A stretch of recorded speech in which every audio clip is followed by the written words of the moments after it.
വികസനം മുന്നോട്ട് വയ്ക്കുന്ന സ്ഥാനാർത്ഥികളുടെ വാർത്തകളാണ് ഇതുവരെ പറഞ്ഞതെങ്കിൽ ഇനി പറയാനുള്ളത് വികസനം മറന്ന ചിലരുടെ കാര്യമാണ്. ഇരു മുന്നണികളും മാറി മാറി ഭരിച്ചിട്ടും പട്ടയം ലഭിക്കാത്ത ഒരു വനവാസി കോളനിയുണ്ട് വയനാട്ടിൽ. വൈത്തിരി ചെമ്പട്ടി കോളനിയിലാണ് 20-ലധികം കുടുംബങ്ങൾ പട്ടയമില്ലാതെ കഴിയുന്നത്. നല്ലൊരു ടോയ്ലറ്റ് പോലും കോളനിയിലില്ല.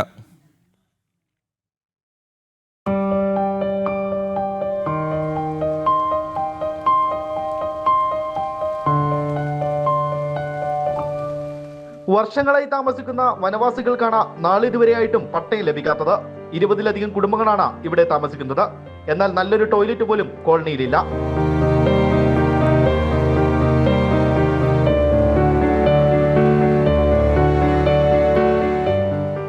അധികൃതർ നൽകിയ കുടിവെള്ള ടാങ്കാകട്ടെ മോട്ടോർ കേടായതിനെ തുടർന്ന് പ്രവർത്തിക്കാതെ നാളുകളായി. ഏറെ ദൂരത്തു നിന്നുമാണ് ഇവർ കുടിവെള്ളം തലച്ചുമടായി എത്തിക്കുന്നത്. കുറേ ദിവസമായി നമ്മൾ ഈ ബാത്റൂം ഇല്ലാതെ കഷ്ടപ്പെട്ട് ഇങ്ങനെ നിൽക്കുന്നത്. നമ്മളൊരു പാർട്ടിക്കാരുണ്ട്, ഓരോ പ്രവർത്തകന്മാരുമാണ്. അവർ ഇന്ന് തരാം നാളെ തരാം എന്നുള്ളൊരു വാക്ക് പറയുന്നതല്ലാതെ ഇന്ന് വരെ ബാത്റൂമും കിട്ടിയില്ല. ഞങ്ങളിതാ അങ്ങനെ കഷ്ടപ്പെട്ടുകൊണ്ടാണ് കഴിയുന്നത്. പറ്റുവാണെങ്കിൽ വല്ല ചായക്കാട്ടിലോ അല്ലെങ്കിൽ കുന്നും പൊത്തോ എവിടെയെങ്കിലുമൊക്കെ പോയിട്ടാണ്, പണിസ്ഥലത്തൊക്കെ പോയിട്ടാണ് നമ്മൾ ഇതൊക്കെ ചെയ്യുന്നത്. അപ്പം അത്ര പോലും ബുദ്ധിമുട്ടിലാണ് ഞങ്ങൾ നിൽക്കുന്നത്. MLA നൽകിയ ലൈറ്റുകളാകട്ടെ വെളിച്ചം കണ്ടിട്ട് മാസങ്ങളായി. വിവിധ ആവശ്യങ്ങൾ ഉന്നയിച്ച പലതവണ അധികാരികളെ കണ്ടെങ്കിലും ഫലമുണ്ടായില്ല.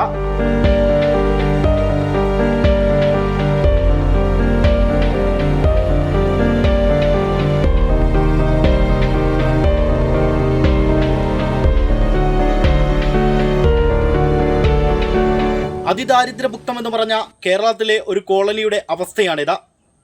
ഒരു ബാത്റൂമില്ല. വെള്ളമെടുക്കാനാണെങ്കിൽ കിലോമീറ്ററുകൾ നടക്കണം. യാതൊരു വിധത്തിലുള്ള നടപടിയും ഇതുവരെയും അധികൃതർ കൈക്കൊണ്ടിട്ടില്ല. അർജുൻ PS, ജനം, വയനാട്.